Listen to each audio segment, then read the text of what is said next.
सन 1998 में international sociological सर्वे society ने लगभग 5000 लोगों से एक प्रश्न पूछा।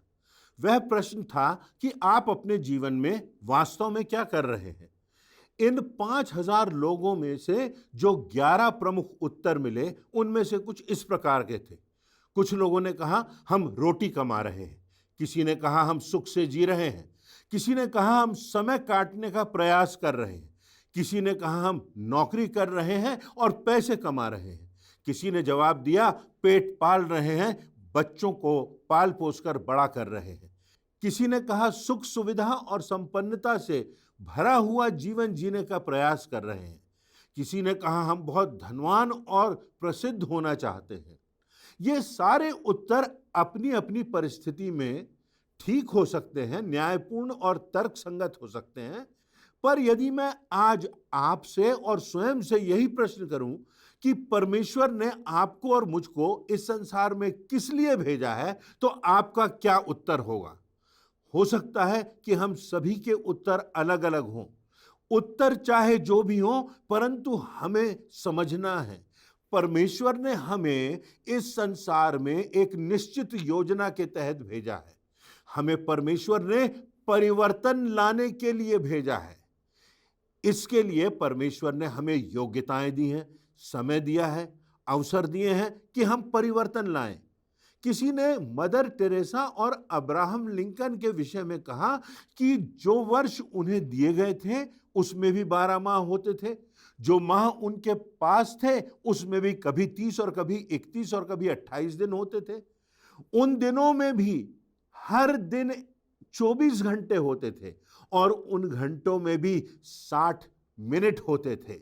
यही वर्ष तुम्हारे पास भी हैं, यही वर्ष मेरे पास भी हैं, यही माह तुम्हारे पास भी हैं, वही दिन, वही घंटे, वही पल तुम्हारे और मेरे पास भी हैं। फिर ये मदर टेरेसा और अब्राहम लिंकन क्यों थे और मैं क्यों हूं और आप क्यों हैं? जो बात प्रमुख है वह यह है कि वे लोग जानते थे कि उन्हें संसार में परिवर्तन लाने के लिए भेजा गया है। निरंतर इस बात का एहसास उनके जीवन में प्रतिदिन उनकी अंतरात्मा में बना रहता था। लूका रचित सुसमाचार के 10वें अध्याय की 17वीं से 20वीं आयतों में एक घटना का वर्णन है।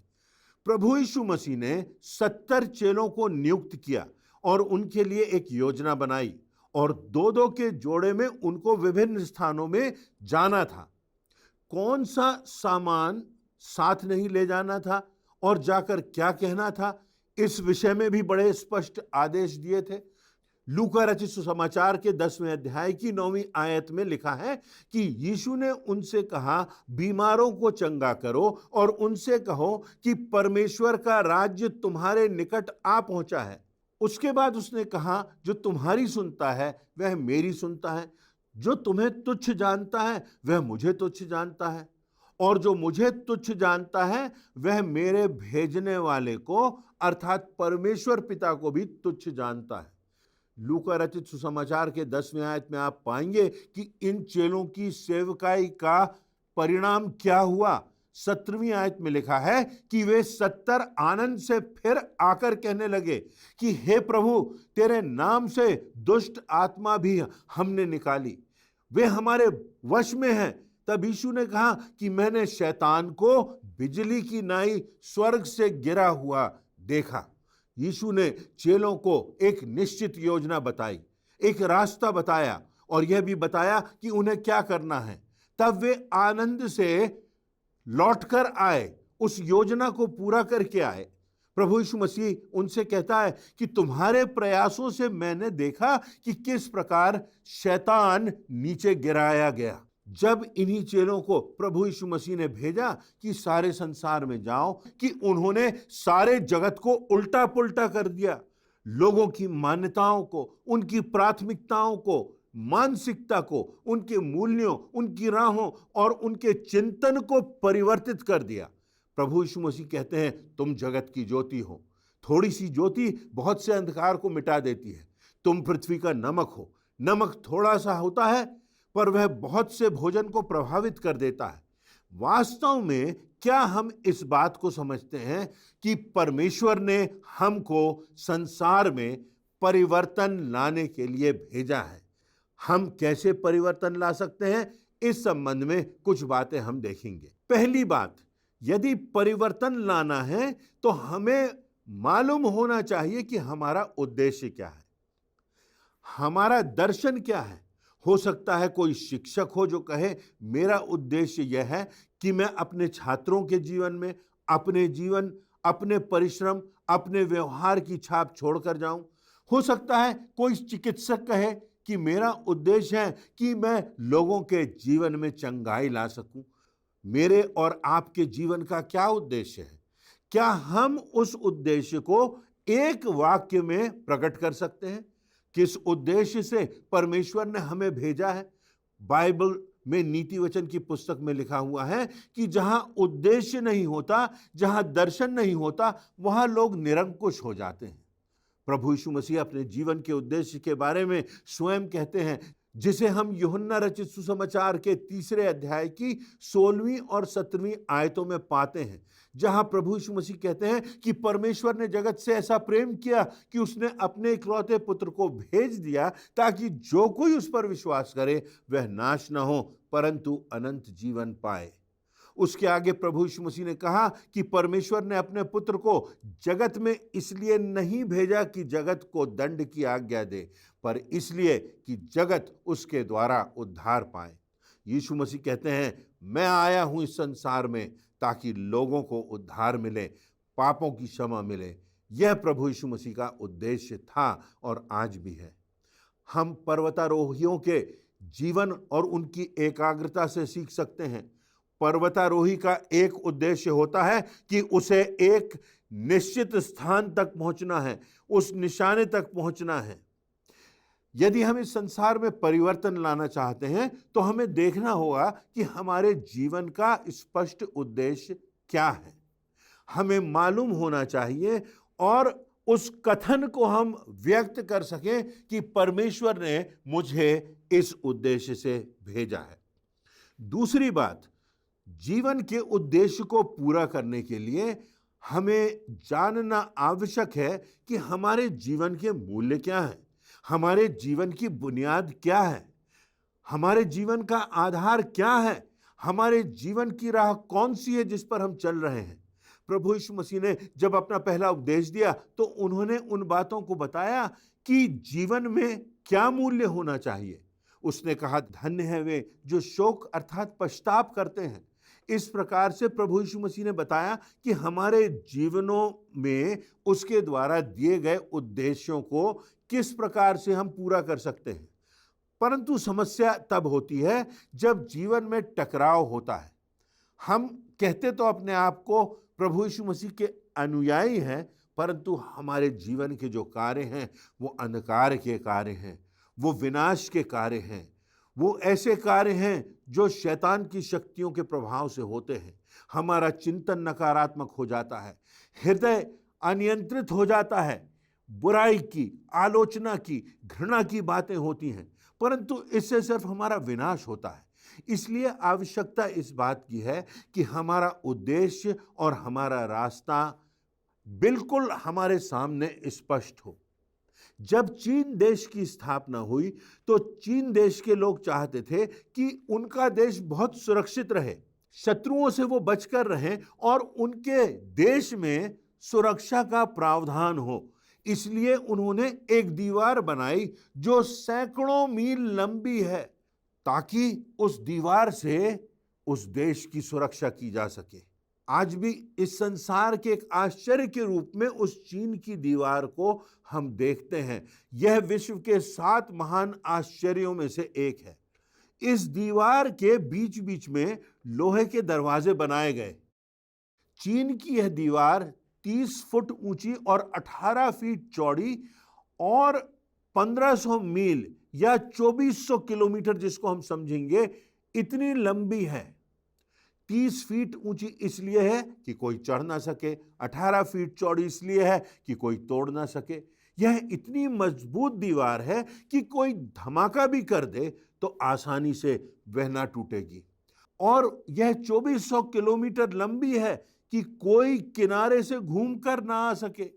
परंतु जब यह दीवार बनाई गई तो उसके बनाए जाने के पहले 100 वर्षों के अंदर ही दुश्मन उस दीवार से 3 बार अंदर आ गए। उस देश की सुरक्षा टूट गई। क्यों? क्योंकि चीन की दीवार में जो दरवाजे बनाए थे, वहां जो पहरेदार बिठाए गए थे, उन्होंने बहुत सा धन ले लिया, उन्होंने रिश्वत ले ली और दुश्मनों को अंदर जाने दिया। दीवार तो मजबूत बना दी, परंतु पहरेदारों के चरित्र खोखले थे। पहरेदारों के चरित्रों में कोई दृढ़ता नहीं थी। देश मजबूत दीवार से नहीं बनता, देश मजबूत बनता है अपने नागरिकों के जीवनों में उनके सिद्धांतों से, उनके नैतिक मूल्यों से, उनके परमेश्वर के प्रति विश्वास से। अक्सर हमारे साथ भी यही होता है। प्रभु यीशु मसीह की दीवार तो बहुत मजबूत है, बहुत पक्की है, परंतु हमारे चरित्र कमजोर हैं और हम समझौतावादी हो गए हैं। हमने अपने जीवन के मूल्यों को परमेश्वर के वचन पर आधारित नहीं किया है और संसार की शक्तियों से समझौता कर लिया है। प्रभु यीशु मसीह के गुणों के आधार पर चलकर ही हम उस उद्देश्य तक पहुंच सकते हैं। तो दूसरी बात जो हमने देखी वह यह कि जीवन के उद्देश्य को पूरा करने के लिए हमें मालूम होना चाहिए कि हमारे निश्चित मूल्य क्या हैं, हमारी सीमाएं कौन सी हैं। तीसरी बात यह कि यदि हमें परिवर्तन लाना है तो परमेश्वर ने जो योग्यताएं हमें दी हैं उन्हें हमें पहचानना है। दुनिया में एक भी ऐसा व्यक्ति नहीं जिसको परमेश्वर ने कोई योग्यता नहीं दी। दुनिया के हर व्यक्ति को परमेश्वर ने एक योजना के तहत भेजा है और उस योजना को पूरा करने के लिए परमेश्वर ने उसको कुछ योग्यताएं दी हैं। इसीलिए पौलुस प्रेरित एक प्रमुख बात कहता है। वह कहता है कि यह धन मानो मिट्टी के बर्तन में रखा है। परमेश्वर ने इस धन को मिट्टी के बर्तन में रख दिया है, परंतु जो प्रमुख बात है वह यह कि हम उस धन को, उस योग्यताओं को क्या पहचानते हैं। कुछ वर्ष पूर्व मेरे एक मित्र अस्पताल के बच्चों के लिए छोटी छोटी खूबसूरत क्विल्ट्स लेके आए, जो बड़ी सॉफ्ट थी, बहुत ही खूबसूरती से बनाई गई थी और बड़ी मेहनत से उनको हाथों से सिला गया था। उन्होंने कहा कि हमारे देश में बहुत सी विधवाएं हैं, बहुत सी गरीब महिलाएं हैं और उनकी उम्र 70 वर्ष से ऊपर हो चुकी है। वे हफ्ते में 3 दिन आती हैं, एकत्रित होती हैं और कई घंटे बैठकर ये क्विल्ट्स बनाती हैं, सिलती हैं और उन्हें छोटे छोटे टुकड़ों को जोड़ने में कई हफ्ते लग जाते हैं। और उसके बाद जब वो क्विल्ट्स बन जाती हैं, जब वो पतली पतली रजाइयों जैसी वस्तुएं बन जाती हैं, तो उन क्विल्ट्स को वो ऐसे स्थानों पर भेज देती हैं जहां पर बच्चे अभाव में रहते हैं, गांव में, पिछड़े हुए देशों में, ताकि बच्चों के जीवन में कुछ गर्माहट मिल सके, उनका ठंड से बचाव हो सके, उनको अच्छा स्वास्थ्य मिल सके, किसी बच्चे के जीवन में कुछ परिवर्तन आ जाए। परिवर्तन लाना है। उनके मन में इस बात की निश्चितता है कि कितनी भी उम्र हो, धीरे धीरे छोटे छोटे कार्यों से बच्चों के जीवनों में परिवर्तन लाना है। तो हमें पहचानना है कि किस प्रकार से हम अपने जीवन के द्वारा इस संसार में कुछ परिवर्तन ला सकते हैं। तो तीसरी बात जो हमें समझना है वो ये कि हमें अपनी योग्यताओं को पहचानना होगा। कितने शिक्षक हैं, कितने चिकित्सक हैं, कितने विज्ञान के क्षेत्र में अग्रणी हैं, कितने सेवा करने वाले हैं, कितने गरीबों की मदद करने वाले हैं, कितने ऐसे हैं जो बहुत धनवान हैं और वो धन से दूसरों की जो अभाव में हैं उनकी मदद कर सकते हैं। तो हमें अपनी योग्यताओं को पहचानना होगा और उन योग्यताओं को परमेश्वर की योजना पूरी करने के लिए लगाना होगा। चौथी और अंतिम बात यह है, यदि हमें परिवर्तन लाना है तो हमें यह पहचानना होगा कि परमेश्वर की हमारे जीवन में क्या योजना है। प्रभु यीशु मसीह के जीवन में उसके सामने परमेश्वर की योजना बहुत स्पष्ट थी। लूका रचित सुसमाचार के 4 अध्याय की 18वीं आयत में प्रभु यीशु मसीह नासरत के आराधनालय में स्वयं के लिए कहते हैं, प्रभु का आत्मा मुझ में है, इसलिए कि उसने कंगालों को सुसमाचार सुनाने के लिए मेरा अभिषेक किया है और मुझे इसलिए भेजा है कि मैं बंधुओं को छुटकारे का और अंधों को दृष्टि पाने का सुसमाचार प्रचार कर सकूं और कुचले हुओं को छुड़ा सकूं। यूहन्ना बपतिस्मा देने वाला अपने चेलों को प्रभु यीशु मसीह के पास एक प्रश्न लेकर भेजता है। वे आकर प्रभु यीशु मसीह से पूछते हैं कि क्या तू ही वास्तव में मसीहा है या फिर हम किसी और की बाट जो है। प्रभु यीशु मसीह उन्हें उत्तर देते हैं, जिसका वर्णन लूका रचित सुसमाचार के 7वें अध्याय की 22वीं आयत में पाया जाता है, जहां लिखा हुआ है, प्रभु यीशु मसीह ने उनसे कहा, जो कुछ तुमने देखा है, जो कुछ तुमने सुना है, जाकर यूहन्ना को बता दो कि अंधे देखते हैं, लंगड़े चलते हैं, कोढ़ी शुद्ध किए जाते हैं, बहरे सुनते हैं, यहाँ तक कि मृतकों को जिलाया जाता है और कंगालों को सुसमाचार सुनाया जाता है। प्रभु यीशु मसीह कहते हैं कि जिस योजना के लिए परमेश्वर ने मुझे भेजा है, मैं उसको पूरा कर रहा हूं, जिसके परिणाम तुम देख सकते हो। परमेश्वर की हमारे लिए कौन सी योजना है, परंतु बात यह है कि यदि हम में स्वयं में परिवर्तन नहीं तो हम परिवर्तन नहीं ला सकते। जहां हम गए नहीं वहां हम दूसरों को कैसे पहुंचा सकते हैं। जिसका अनुभव हमने प्राप्त नहीं किया, उस अनुभव को हम दूसरों को कैसे बता सकते हैं। यदि हमने उस सच्चाई को ही नहीं जाना तो दूसरों को उस सच्चाई से कैसे परिचित करा सकते हैं। इसलिए आवश्यकता यह है कि हमारे हृदय में प्रभु हो, उसका कार्य हो, हमारे जीवन में परिवर्तन हो, हमारे जीवन में प्रभु का निवास हो, उसके गुणों को हम आत्मसात करें, तभी हम वहां पहुंच सकेंगे। जावेद अख्तर साहब ने अपनी कविताओं की पुस्तक तरकश में लिखा है, अपनी जिंदगी में तुमने क्या किया? किसी से सच्चे दिल से प्यार किया? किसी दोस्त को नेक सलाह दी? किसी दुश्मन के बेटे को मोहब्बत की नजर से देखा?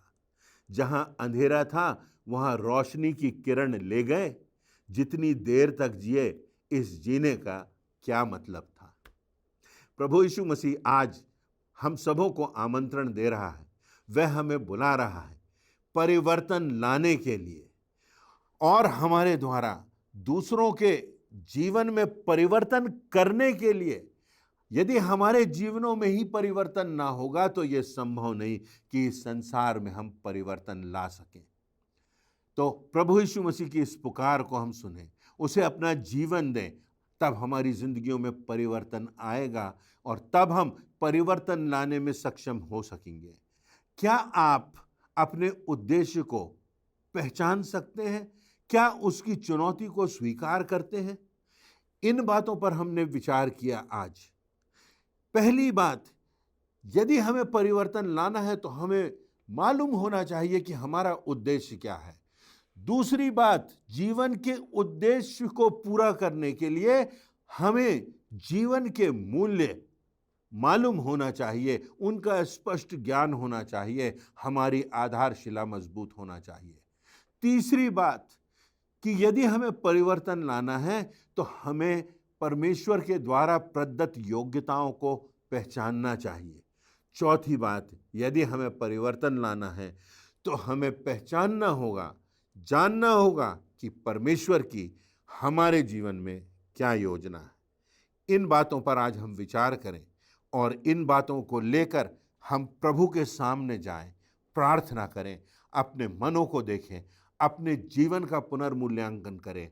तब परमेश्वर की असीमित आशीष मुझको और आपको मिलेगी और एक नई दिशा में हम बढ़ सकेंगे, वो अनंत जीवन की दिशा में, अपने परिवार के लिए और बहुतों के लिए आशीष का कारण बन सकेंगे। काश ये बातें हमारी जिंदगी में पूर्ण हों, ऐसी मेरी प्रार्थना।